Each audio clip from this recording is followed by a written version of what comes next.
Hi, and welcome to Ask the Manager. We're doing it a little different today. We're social distancing at Town Hall out in the garden, and it's so beautiful. We're just lucky that we have lower humidity today compared to what we've had all month, and the temperature's in the 70s, so it's still warm, but if we don't pass out, we'll make it for 30 minutes.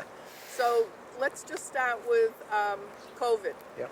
Last week we had 7. The week Yes. before we had 1. Yep. What did we have this past week?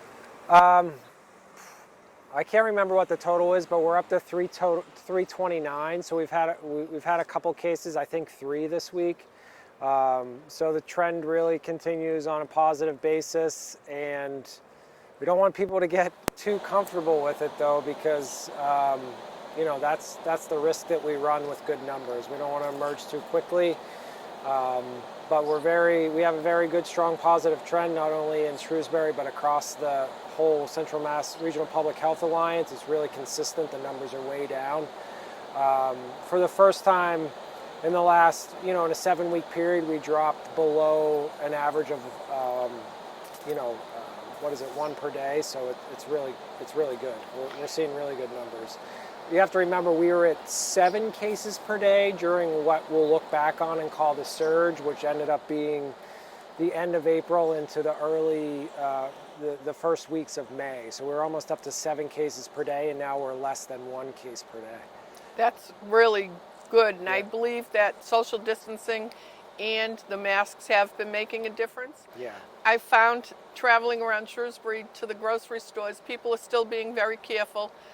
But I noticed that there are some people that think that they can wear their mask under their nose. And I don't know why they bother to put a mask on if they're going to have their nose hanging out. Right. Yeah. But, and I do get a kick out of the people driving down the street. They're the only one in the car and they still have their mask on. They probably forgot to take it off. But I think it's good. Massachusetts, I think, has been doing a good job through the leadership with the information we've been given and the caution that's been taken. I do know that the Northeast seems to be in a better place right now. They've been through their dark tunnel, and we look at the rest of the country and we still have to know that we have to continue to be careful. Yeah. And with that, you will be planning town meeting.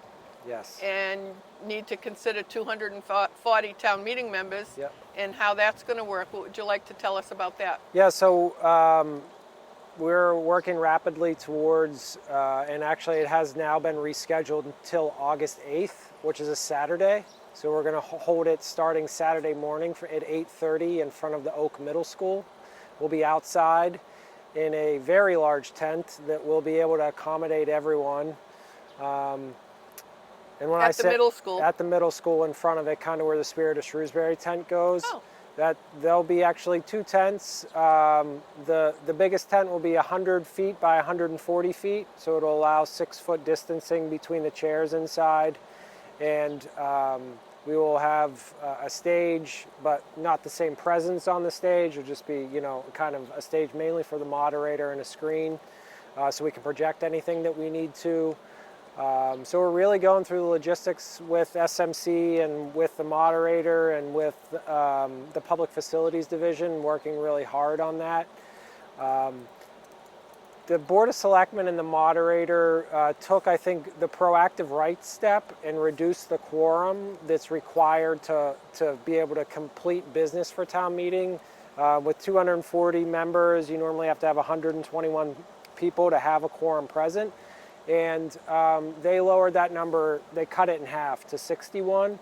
And that is not to dissuade anyone from coming to town meeting, but the logistics and preparation that we're going through to have town meeting and keep everyone safe is so significant that we don't want to get there on that Saturday morning and be 1 shy, 2 shy, 20 shy of being able to conduct the business, or have someone that just can't stay for the duration of the meeting and then lose the quorum that way. So again, we expect more than 61 town meeting members to come. We hope that all town meeting members would come because we'll be prepared for that. But just in case, we do want to be able to conduct the business of the town all on that day and really be done with it. So we're doing a lot of other prep work in advance of it. We're going to tape through SMC, presentations on every warrant article. It'll be an overview and a little bit of a deeper dive into some of the articles like the budget.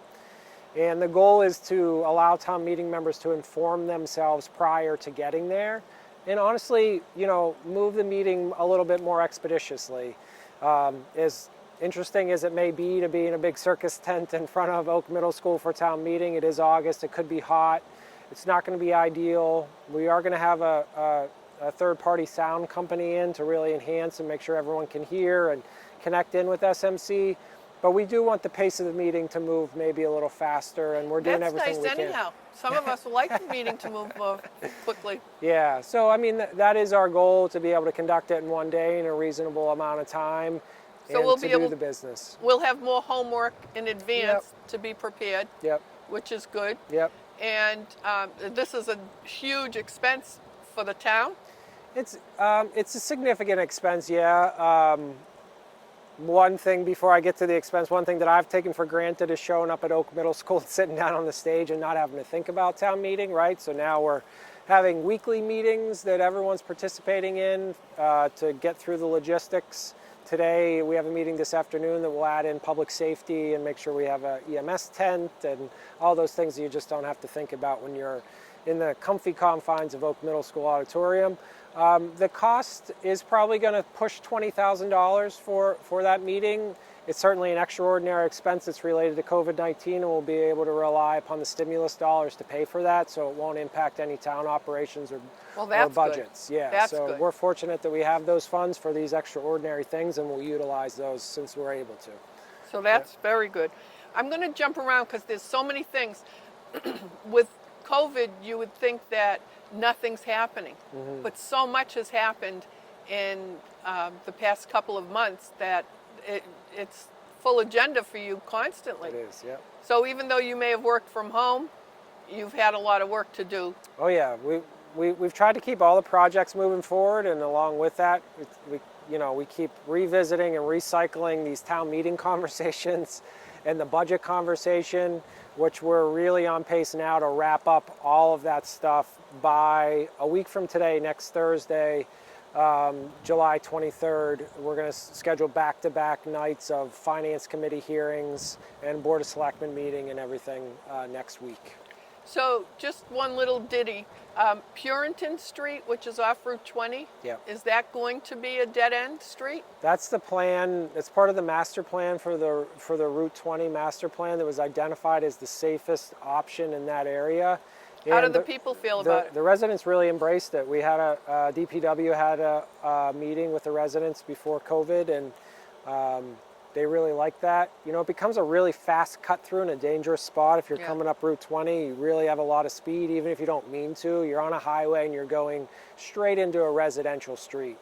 And yes, it will become a cul-de-sac. We have some property acquisitions to work with Mass DOT on, and some planning. Can't just be a dead end, because we need to get public safety vehicles and highway equipment in the winter to be able to turn around and things. So we have a little bit of planning to do, but that is the intended outcome for that street.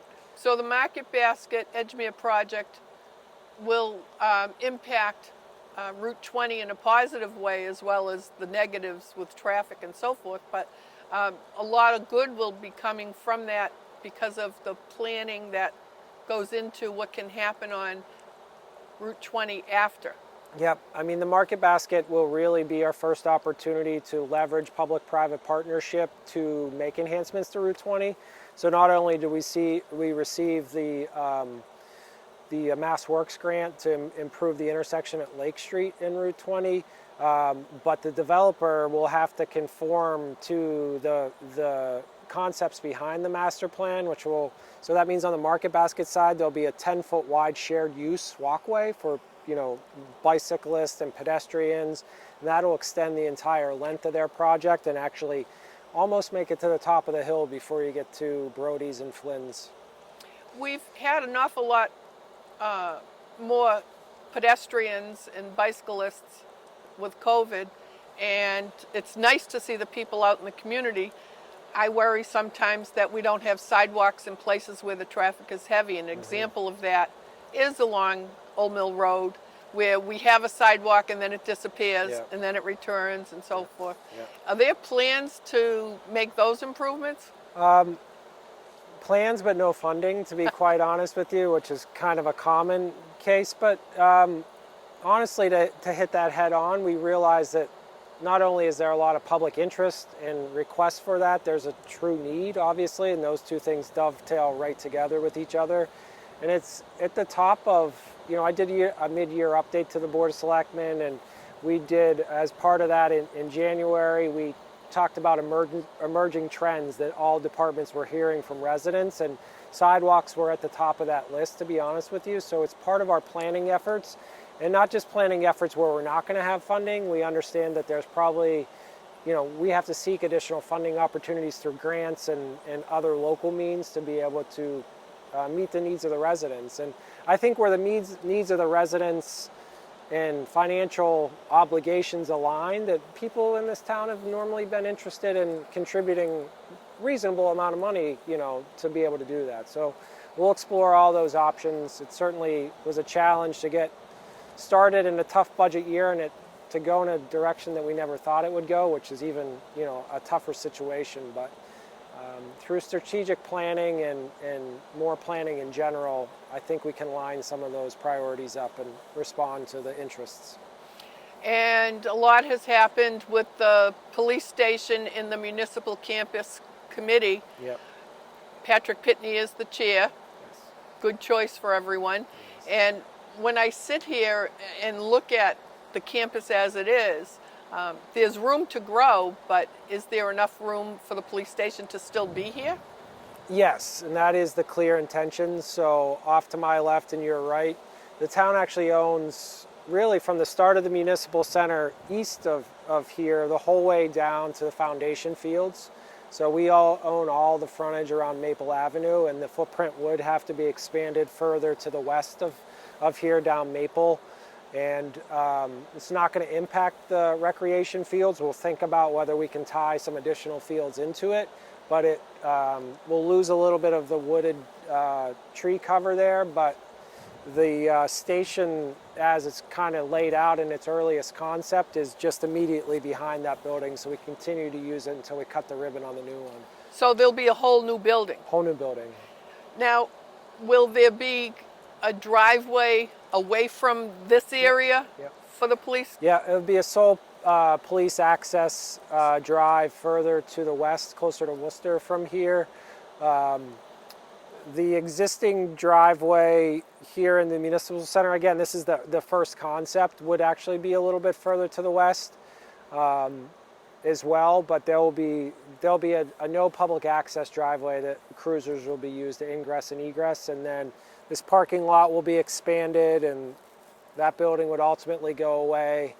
And then police would have their own dedicated parking for cruisers. Some of it would be undercover. We're hoping that cover is solar panels. So I think what year was the police station built? Do you know? 1972. Okay, so I was just out of high school when that happened. So you're coming up on 50 years Yeah. that the police station was built. And no one would have imagined that they needed a second floor or that the building needed to be made with steel, Yep. because it wasn't at the time, because they never imagined. That was a big station for us when it was built. Yep. But also the parking here. You will certainly be needing more parking Mm-hmm. over the years. So to be anticipating the change over the next 50 years, Yep. it's amazing how fast that goes by, but you will need more parking. Yeah, it's interesting too, if you look back on the timeline from 1972 to current, if we hit this right and we do move forward with the project, from now it's 24 years since it was renovated, and then 24 years prior to that it was built. So we really have gotten two great life cycles out of the building, but there's just not much else you can do there whenever you need to make some of the significant changes that we do. Now, if you can imagine, we did aerobics upstairs in the police station. Okay. That's what it was used for Yep. before the renovations Yep. 24 years ago. Yep. Interesting. So we've had a few retirements, lots of changes, many appointments or reappointments Yeah. to various committees in the past month or so. So Chief Hester, first and foremost, Yeah. has put in 33 years, is it? Yes, 33 years, yeah. And he's retired. He is retired as of June 30th, 16 days ago, I guess. And we yeah. have a new police chief. Yep, Lieutenant Kevin Anderson was promoted to the chief of police position effective July 1st, and happy to have him on board and work through those first couple of weeks. I know he's taken in a lot. He's certainly, he started with the department in 1994, so he's not new to the department. It's not like he has a lot to learn. Getting up to speed on the department, but a lot that he wants to do and a lot of expectations that he's put on himself, which makes it feel like it is a whole new position in a whole new world, but it's not as simple as, being in another position. Now, it's an exciting time for him, but it's going to also be a very demanding time for him with a lot of what's happening in our country related to police. That's true.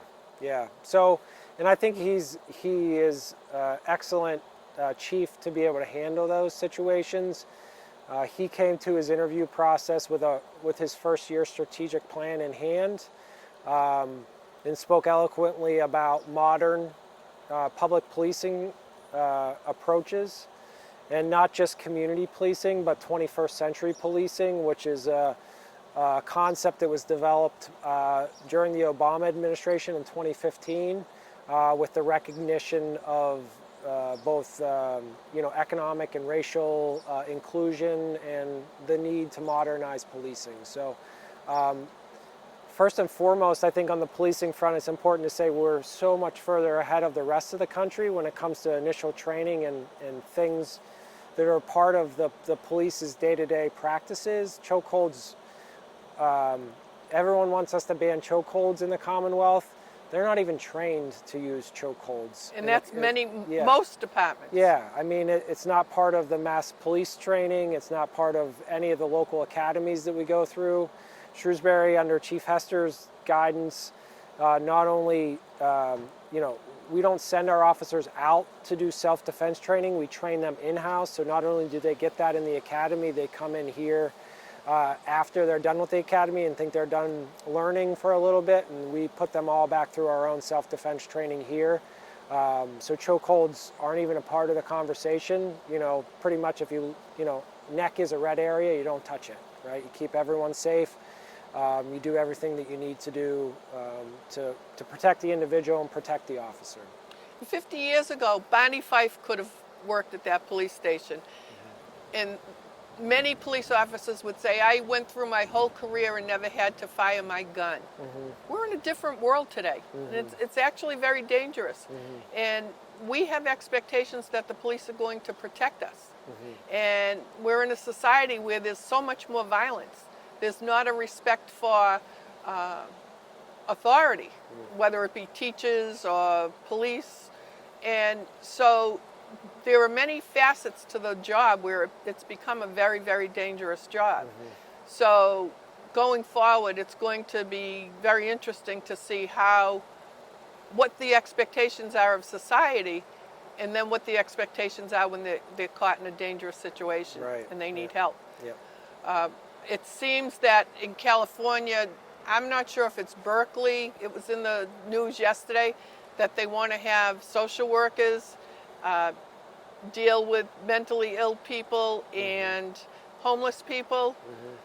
I hope those social workers are trained in how to protect themselves, because those can be very, very dangerous situations. The people with mental illness aren't always very sedentary. They can be very, very violent. People on drugs can be very violent. So in traffic stops, they want to have citizens trained to do traffic stops. I don't know how they're going to stay safe, but we'll all have to watch to see how those experiments will work.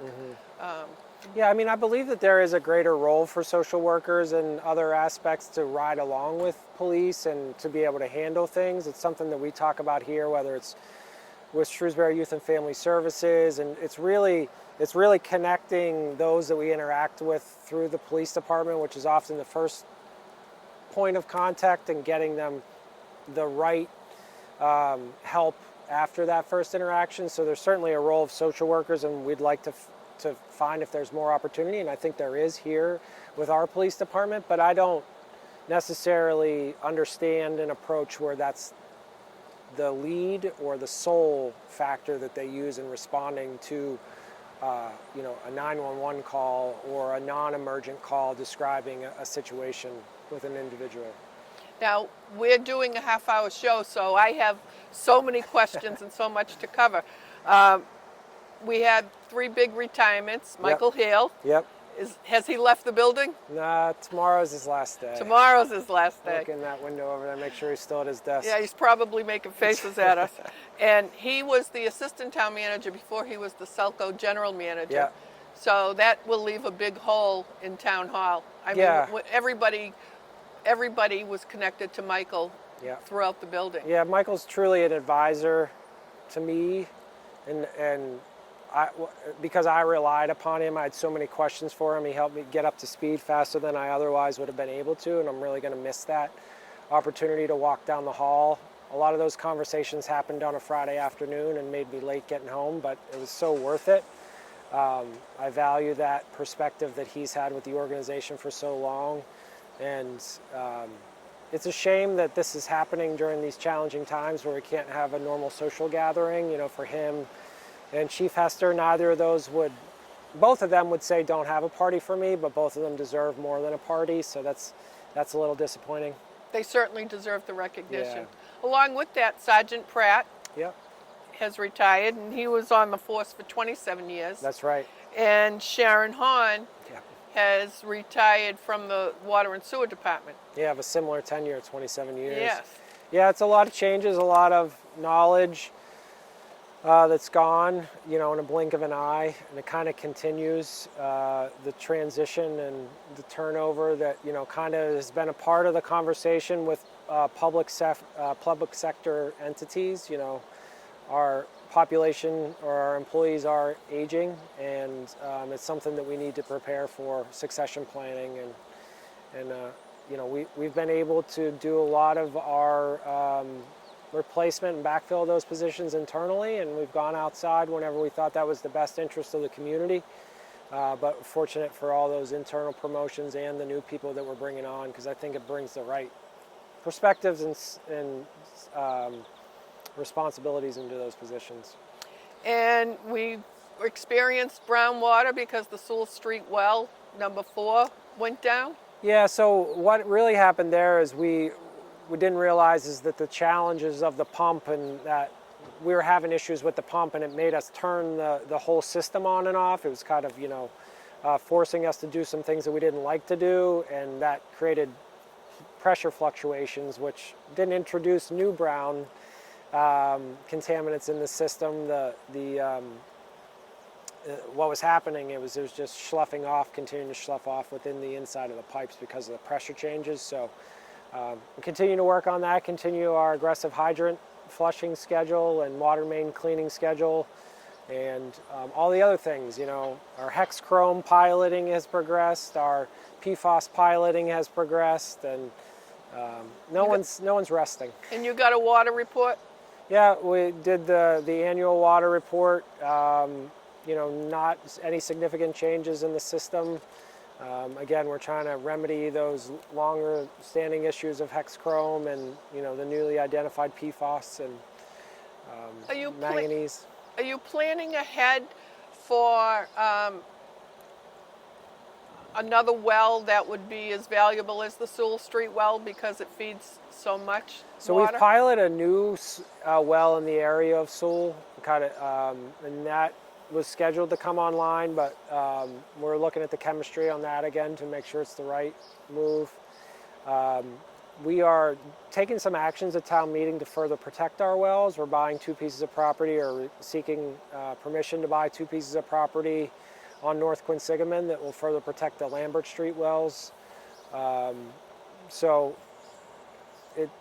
we have sufficient water. It's more of a permitting issue. So how much we're allowed to pull out of those water basins, and we've had contamination at the Dean Park pond. Yeah, and I really think that's an E. coli issue that's related to really the geese in the area and the little rain, we've had sporadic rain, but we haven't had a lot, so that concentrates it in there a little bit more than we'd want it to. So we only have a little bit of time left, and I want, before I get into it, we got another mailing from the library, and what's interesting is Priya Rathnam is looking for photos to sort of have a history of the pandemic. Yep. Which I think is a great idea. Yeah. So she's looking for photos. I thought that was a really good idea.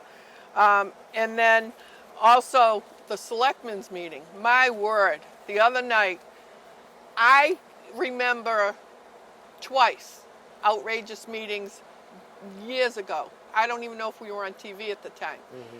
But to have that man yelling because he wasn't happy with what was happening, yep.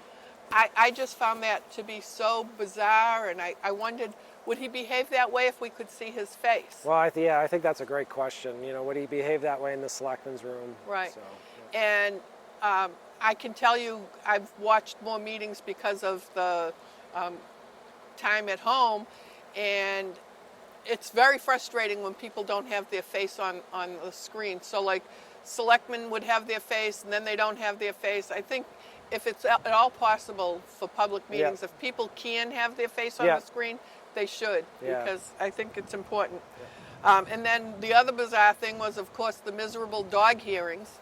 And if listening from the outside, I thought, are they talking about the same dogs? Because the stories were so totally different. But I can tell you that last night I thought, oh my word, I'd go crazy if I had to listen to those dogs all day long. And didn't, in the middle of the night, 2 a.m., wasn't there a dog barking in my neighborhood?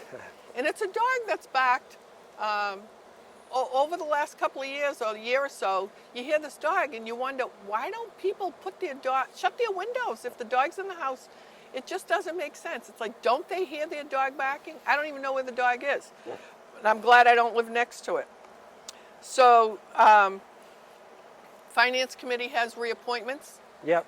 So reappointment of Hannah Kane. Right. And the new member replacing Patrick Pitney. Carlos Garcia was appointed to the Finance Committee, who's been on this show with you and I. And the remaining person who will remain throughout the course of this budget would be John Segelnik, who of course was backfilling when Bretta Karp had to resign her position for personal reasons. So, John is at the end of his term cycle. You have a monthly spending plan. You've been addressing the budget month by month. Yeah, so we've taken advantage of the special provisions related to COVID-19, and we've been submitting our monthly plans. So town meeting ultimately will, once we have it, August 8th, it'll come in and set the annual budget, and we'll have to live within those means. It's not like this is extra money. We'll be able to consider the budget all in one full conversation. It's not going to be about what's already been spent and what hasn't been spent. We have to live within those means. And, we've kind of had, surprisingly in some ways to me, the same budget lined up since the early spring. We haven't gotten enough additional information about what the state's going to do or anything like that, so we haven't made a lot of changes. And the school budget will continue to be an issue just because of the lack of revenue? There's two big things. There's the operating budget, which of course, just like town departments, we've had to cut, but then there's a lot of extra COVID expenses related to the school department, and the biggest challenge with that, so we've really segmented our talking points on that. We have COVID expenses and then ongoing expenses. And with the COVID expenses, we have sufficient funding, but it all expires on December 30th. So we need federal support to get those changes, and we're starting to work on that now. If we could get that extended out through the end of the fiscal year, I think we'll be in a really good spot where we'd only need to contribute a little bit of extra local dollars to handle those extraordinary expenses. So just quickly, the Council on Aging newsletter is, if people want to receive it, they just have to call the Council on Aging and express that. That's correct. It's a very simple process. There was some confusion on that. And the only other thing I want to finish with is that to all of our police officers, I want to say thank you. Please be safe out there. Thanks for watching, and we'll see you next time.